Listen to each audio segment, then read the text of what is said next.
Сәлеметсіздер ме, құрметті әріптестер? Алматы қаласы Әуезов ауданында Ғабит Мүсірепов атындағы нөмір 86 мектеп гимназиясының бүгінгі семинарына қош келдіңіздер. Біздің семинарымыздың тақырыбы білім беру бағдарламаларының заманауи талаптарға сәйкестігі. Мақсаты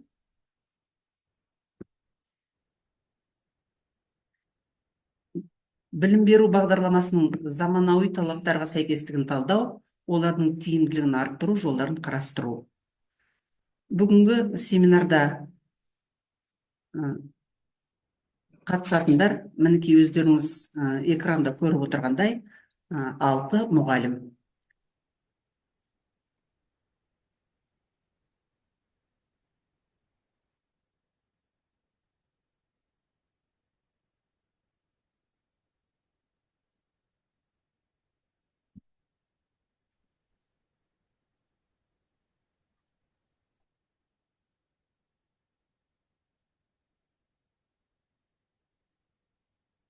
Мен Даутбаева Сәне Сұлтанғалиевна, Алматы қаласы Ғабит Мүсірепов атындағы нөмір 86 мектеп гимназиясының математика пәнінің мұғалімі. Менің бағдарламамның тақырыбы комбинаторика, ықтималдық және статистика.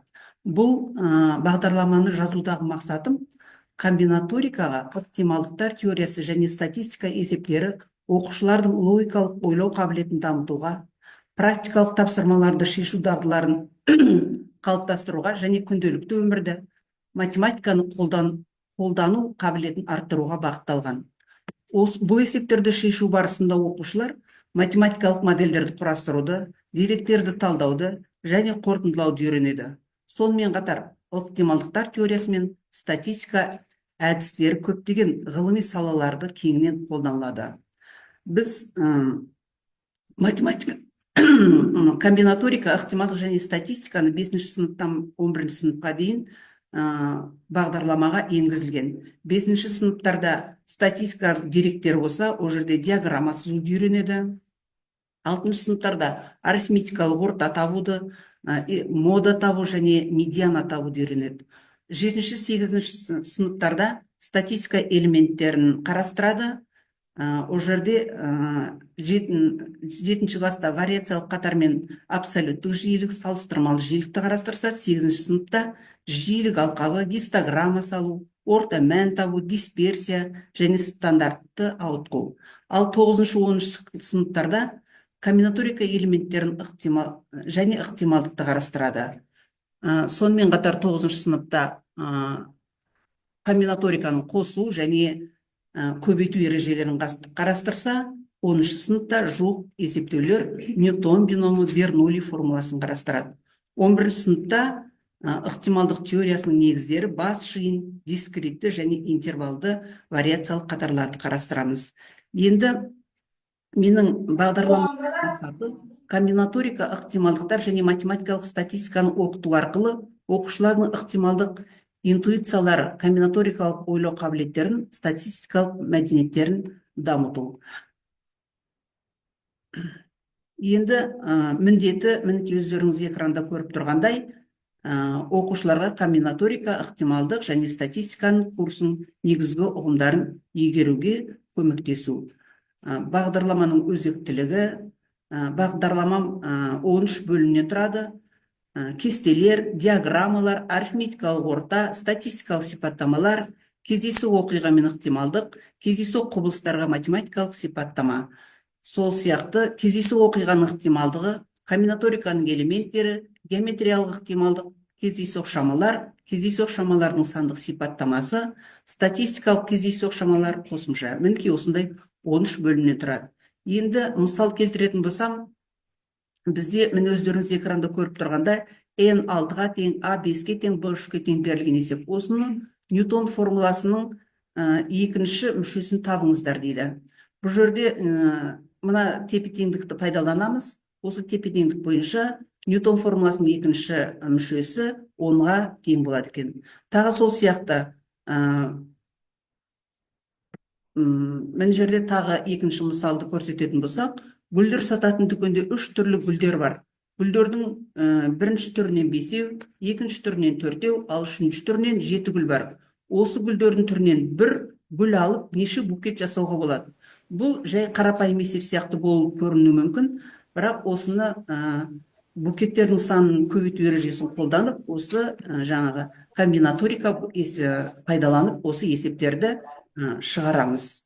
Енді бұл бағдарламаны мен неге 11-ші сыныпқа арнап жасадым? Бұл бағдарламаны 11-ші сыныпқа арнап жасаған себебім, 5-ші класстан 11-ші сыныпқа дейін балалар жаңағы осы тақырыптарды ұмытып қалуы мүмкін. Сондықтан мен осы бағдарламаны жасап, 11-ші сыныпта ұлттық бірыңғай тестіде барлық балалар математикалық сауаттылықты тапсыратын болғандықтан, осы есептер жиі кездеседі. Сондықтан мен осы бағдарламаны 11-ші сыныпқа арнап жасадым. Енді мінекей, әрине бұл бағдарламаны жасау кезінде көптеген әдебиеттер пайдаландым, көпті интернет желісіне қолдандым. Енді қорыта келетін болсам, комбинаторика, ықтималық және статистика математиканың негізі болып табылады, және оларды қолдану біз әртүрлі саладағы күрделі мәселелерді шешуге мүмкіндік аламыз. Себебі статистика мен ықтималдық теориясы көбінесе комбинаторикаға негізделеді, ал комбинаторика ықтималдықтардың есептерін шешуге көмектеседі. Тыңдағандарыңызға рахмет. Енді келесі сөзді әріптесім Қожамаратова Жанатқа беремін.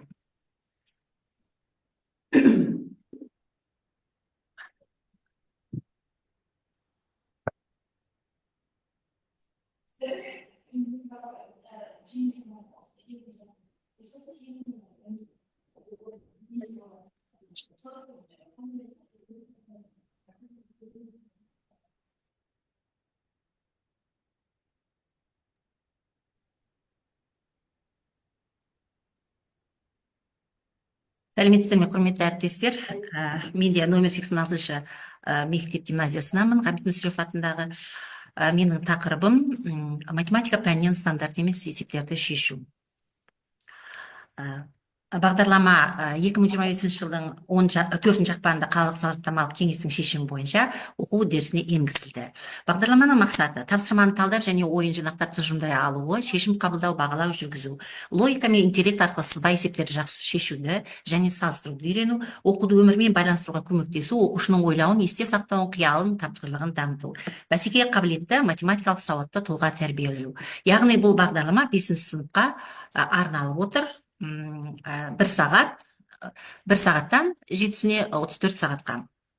Бағдарламаның міндетіне келетін болсақ, яғни алған білімін өмірде болашақта қолдана білу, есеп шартын талдап, салыстырып, сұрыптау, логикалық ой, өріс, сөйлеу, жазу мәдениеті түсініктерін қалыптастыру, өзін-өзі бағалауды сыныптастармен қарым-қатынас жасау, қолданатын әдістер мен стратегиялар тиімді таңдау. Бағдарлама өзектілігіне келетін болсақ, бағдарлама оқушылардың оқуға деген жауапкершілігін арттырып, өзара көмек пен жолдастық, талап қатынастарын қалыптастырады. Бағдарлама оқушылардың ғылыми ойлау саласын, өз бетімен ізденіс дағдыларын, шығармашылық қасиетін жетілдіреді. Математикалық тапсырмаларды зерттей отырып, оқушылардың ой өрісін дамытып жетілдіруге арналған сан түрлі есептер мен оларды шешу тиімді әдіс-тәсілдерін қолдануға негіз болады. Бағдарламада қымыжы көрсетілген. Қымыжыда жаңағы бағалау критериялары, дескрипторлар қойылды. Енді үлгілерін көрсетті, қосымша есептер берілді. Әрине тест, сұрақ жауап көрсетіп, жаңағы қалыптастырушы жиынтық бағалау жүргізуге болады. Енді күтілетін нәтиже келетін болсақ, заңдылықты дұрыс қолдануды игереді оқушы, 5-ші сынып оқушылар үшін. Ерекше әдіс тәсілді тауып, амалдар қолдануды меңгереді, сызба жұмыстарын дәлдікпен тиянақты орындайды, өздігінен білім алу, өзіне деген сенімділік артады, бәсекелестікке, зерттеу жұмыстарына дайын болады. Математикаға қызығушылығы қалыптасып, жеке қабілеттері артады, танымдық қызығушылығы дамиды деп күтілетін нәтиже беріп айтып отырмын. Бағдарлама өте сәтті жазылды, қолданыңыздар. Мазмұндық бөліміне келетін болсақ, жаңағы типтік бағдарламаға жаңағы қалыптастырып жазылды. Бірінші бөлім натурал сандар, яғни бірінші, екінші бөлімшеден тұрады ол. Екінші бөлім жай бөлшектерге қойылды. Үшінші бөлім жай бөлшектерге амалдар қолдану. Төртінші бөлім мәтін есептер. Бесінші бөлім жиын. Алтыншы бөлім кеңістік фигуралардың жазбалары және жетінші бөлім қорытынды. Бұл жерде 34 сағатқа арналған мазмұндық бөлім көрініп тұр.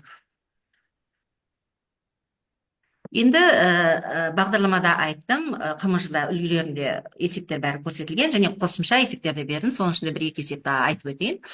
Бір адам бақшадан алма теріп алды. Бақшадан шығу үшін оған 4 есіктен өту керек болды. Есіктің әрқайсысына алмалардың жартысын тартып алатын қаһарлы күзетші күзететін. Ол адам үйге 12 жаңағы алма алып келетін адам 12 ғана алма әкелді үйіне. Күзетшілер сонда неше алманы алып қойды дейді. Енді бұның шешуіне келетін болсақ, яғни әр есіктен өткен сайын алма саны 2 есе азайып отырады. Яғни 4 есік болғандықтан бастапқыда, яғни 4 есік болған соң 2 есе азайып отырғандықтан қалған алманы 12-ні 4 рет 2-ге көбейтіп шығамыз. Сонда барлығы 192 алма болған. Ал күзетшілер соның 180 алмасын алды. Өйткені ол үйіне 12 алма ғана апарды. Жақсы, келесі бір есепті қарастыратын болсақ, саябақта бір қатарға ағаш аллеясы отырғызды. Бір жылдан кейін көрші екі ағаштың арасына тағы бір біреуі отырғызылды. Бір жылдан кейін тағы да бір көрші екі ағаштың арасында біреуі отырғызды. Сонда 1197 ағаш бар деп бастапқыда қанша ағаш болды деген есеп берілген. Бұл есептің жауабы да сіздерде қосымша үлгіде бар. 300 деген жауап бар. Енді қорыта келетін болсақ, оқушыларға есептердің шешімін табуда міндетті түрде дербестікті қамтамасыз ету керек. Қатесіне көз жеткізуге, дұрыс шешім іздеуге мүмкіндік беру қажет. Стандартты емес есептер шешудің әдістерін, тәсілдерін түсінуге көмектесу қажет деп есептеймін. Рахмет, назарларыңызға рахмет, қолданыңыздар.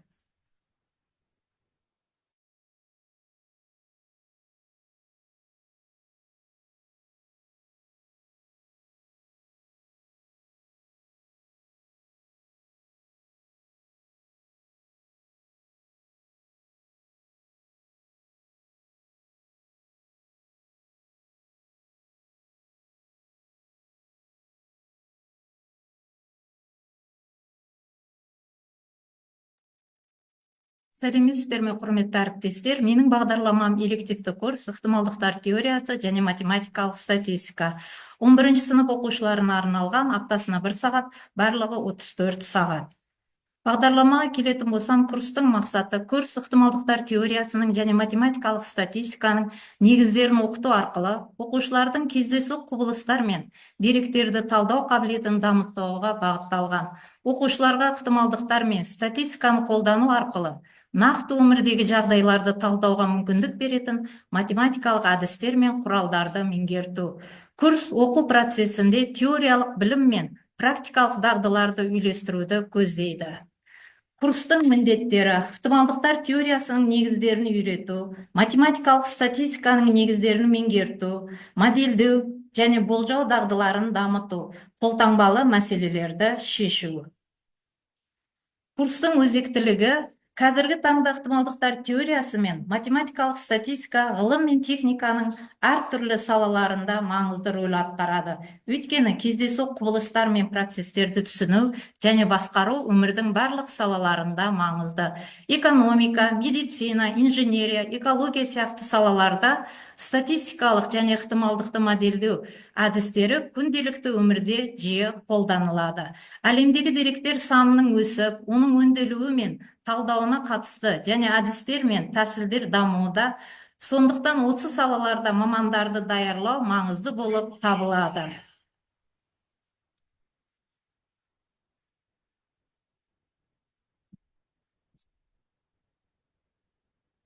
Күтілетін нәтижелер курстан: ықтималдықтардың негізгі ұғымдары мен заңдылықтарын түсіну және оларды әртүрлі жағдайларда қолдану.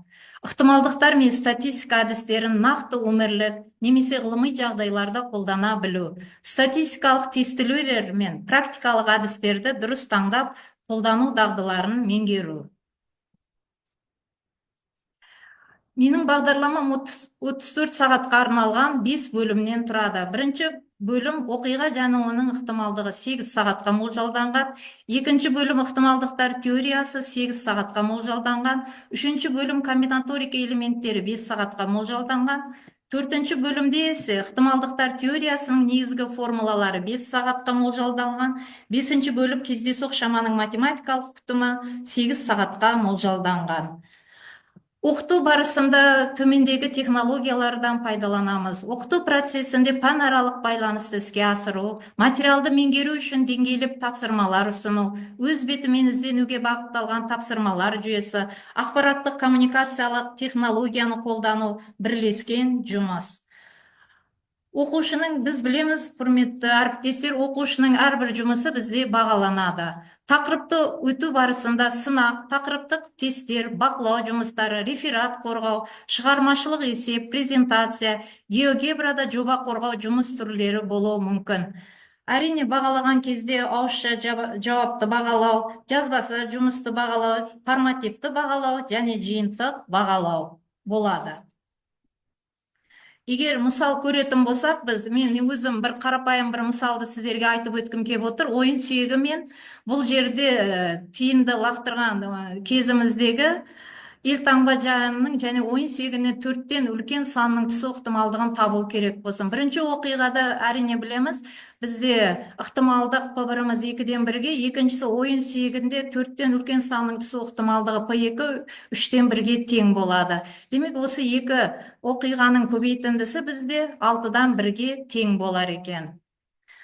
Ал мен өзімнің бағдарламамды қорытындылай келе бұлай айтпақшымын. Ықтималдықтар теориясы және математикалық статистика курсы оқушыларға теориялық және практикалық тұрғыдан маңызды білім мен дағдыларды береді. Бұл курс ықтималдықтар мен статистиканың негізгі әдістерін меңгеруге, деректерді талдау және кездейсоқ процестерді модельдеуге мүмкіндік береді. Сонымен қатар оқушылар нақты өмірдегі мәселелерді шешуге, ғылыми зерттеулерде және түрлі салаларды қолдануға қажетті дағдыларды алады. Назарларыңызға рахмет.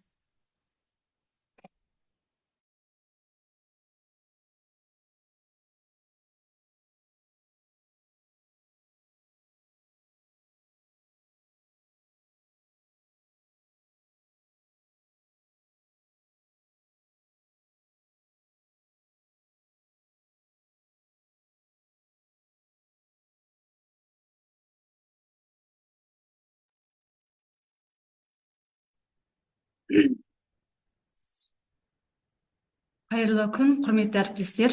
Мен Ғабит Мүсірепов атындағы нөмірі 86-шы мектеп гимназия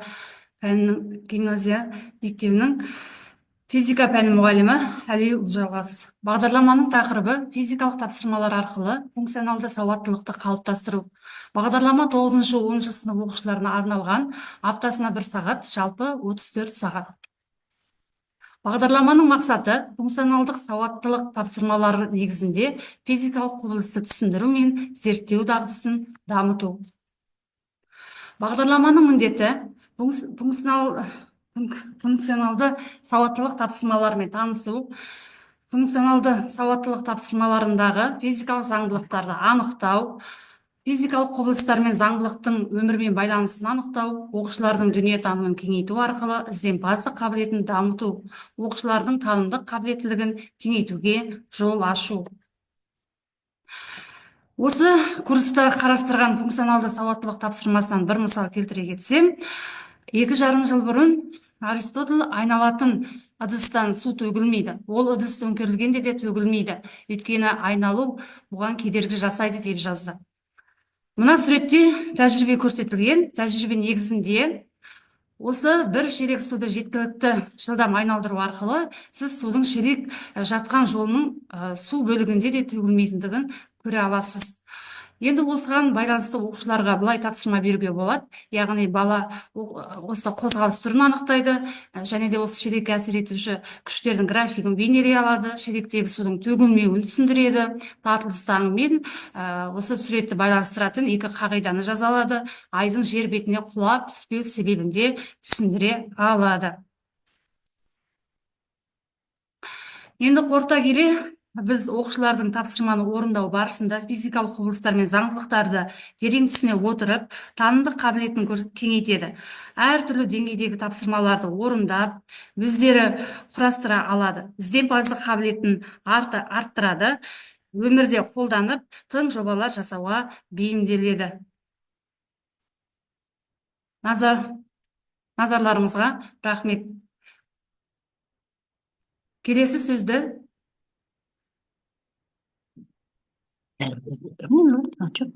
كان редактировать деген.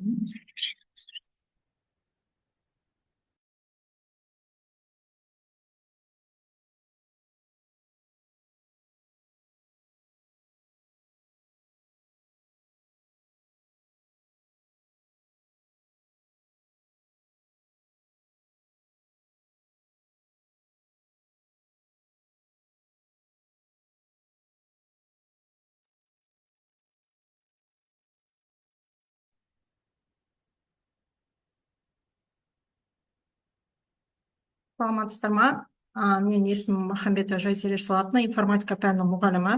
Авторлық бағдарламамның тақырыбы бұл жаратылыстану математикалық бейіндегі оқушылар үшін заттар интернеті.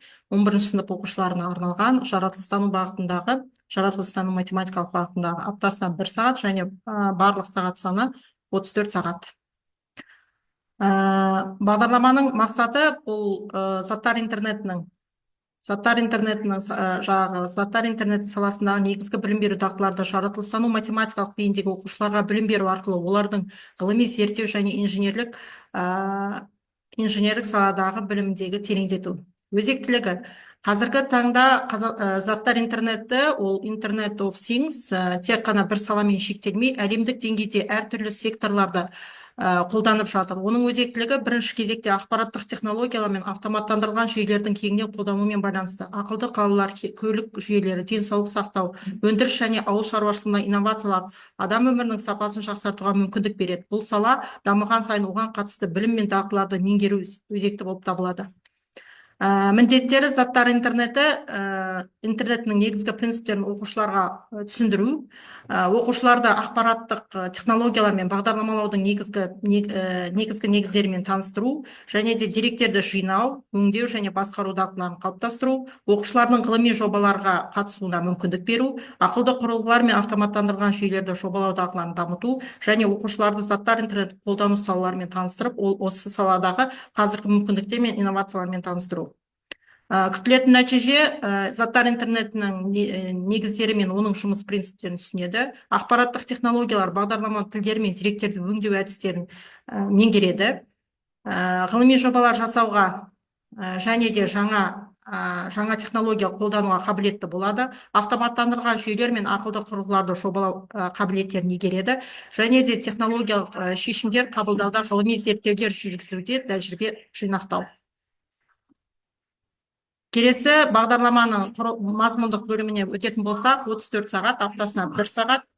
Негізгі бөлімдері бұл заттар интернетінің негіздері, заттар интернет тарихы мен даму кезеңдері, IoT құрылғылары мен сенсорлар, байланыс протоколдары мен желі технологиялары, IoT жүйелерінің архитектурасы, деректерді жинау және өңдеу, ақпараттық қауіпсіздік және қауіпті қатерлер, IoT қосымшалары мен қолдану салалары, жасанды интеллект пен IoT жүйелері, IoT құрылғыларының жобалау және бағдарламалау. Осы бағдарламаны жасағаннан кейін эксперимент барысында мен өз оқушыларымен ақылды киіз үй жобасын дайындаған болатынбыз. Ақылды киіз үй жобасы бұл заманауи технологиялар және дәстүрлі қазақ мәдениетін біріктіретін бірегей жоба болып табылады. Бұл жобалық арқылы дәстүрлі өмір салтын жаңаша экологиялық таза әрі ыңғайлы етуді көздейді. Киіз үй көшпелі өмір салтына лайықталған қола дәуірінен бері қазақ халқының негізгі баспанасы болып табылады. Қазақстанның ауыл және ел бесігі 2021-2025 жылы бағдарламасына сәйкес ауылдық жерлерде өмір сүру деңгейін арттыруға үлес қосады. Бұл бастама ауылдағы инфрақұрылымды жаңартып, халықтың тұрмыстық жағдайын жақсартуға мүмкіндік береді. Және де осы жобамен қатысқан кезде бірнеше біз жетістіктер алғанбыз, көріп отырғандарыңыздай. Енді осы бағдарламаның қорытындысына келетін болсам, бұл заттар интернеті физикалық және цифрлық әлемдерді құрастыратын жаңа мүмкіндіктер ашатын заманауи технология. Заттар интернет тақырыбы бұл білім беру процесінде жаңа мүмкіндіктерді ашады. Бұл бағыттағы элективті курс оқушылардың теориялық білімін арттырып және де практикалық қабілетін дамытуға бағытталған. Курстың маңызды бөлігі бұл IoT құрылғыларын жасау, бағдарламалау, өңдеу және қауіпсіздік мәселелерін зерттеу болып табылады. Назарларыңызға рахмет.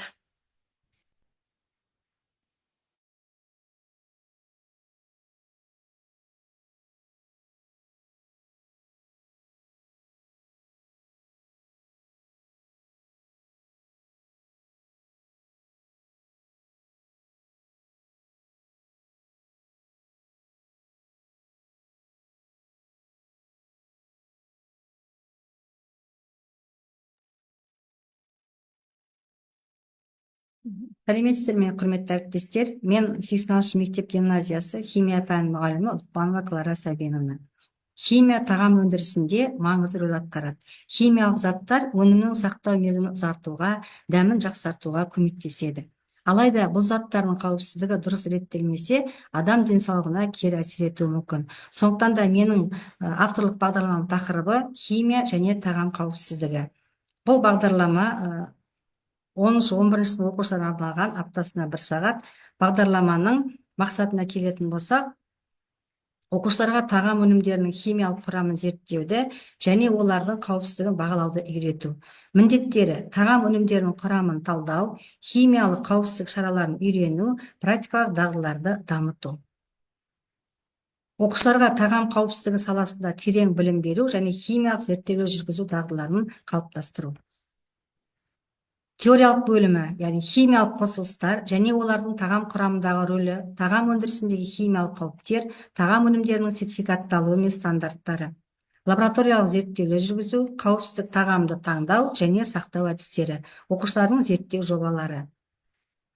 Қолданылатын ресурстар, яғни оқу құралдары, химия оқулықтары, тағам қауіпсіздігі жөніндегі нормативтік құжаттар, интернет ресурстар, ғылыми мақалалар, зерттеулер, бейнематериалдар және зертханалық құралдар, индикаторлар, pH өлшегіштер, химиялық реагенттер. Практикалық жұмыстар және зертханалық тәжірибелер, яғни қандай жұмыстар жүргізе аламыз біз?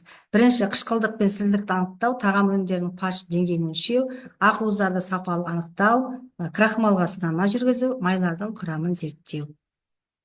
Бағалау критериялары: теориялық тесттер мен сұрақтар, лабораториялық есептер, жобалық жұмыстар мен зерттеулер және қорытынды презентациямен немесе баяндама жасау. Енді бұл бағдарламаның маңыздылығына келетін болсақ, бұл курс оқушыларға тағам өнімдерінің сапасы мен қауіпсіздігін бағалау дағдыларын меңгеруге көмектеседі. Қолдану мүмкіндіктері: факультативтік курс ретінде немесе негізгі оқу бағдарламасына қосымша ретінде қолдануға болады.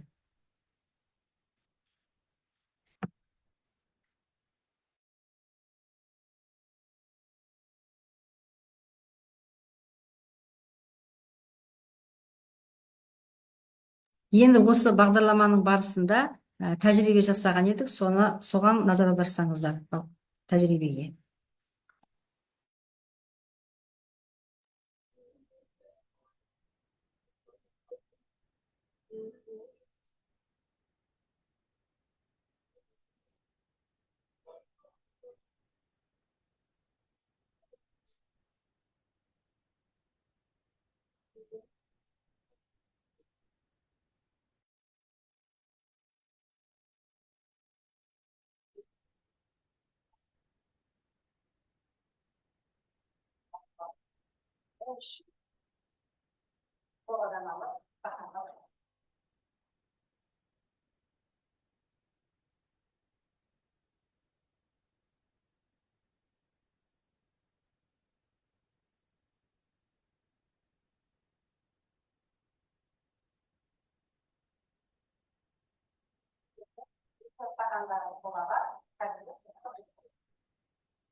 Назарларыңызға рахмет.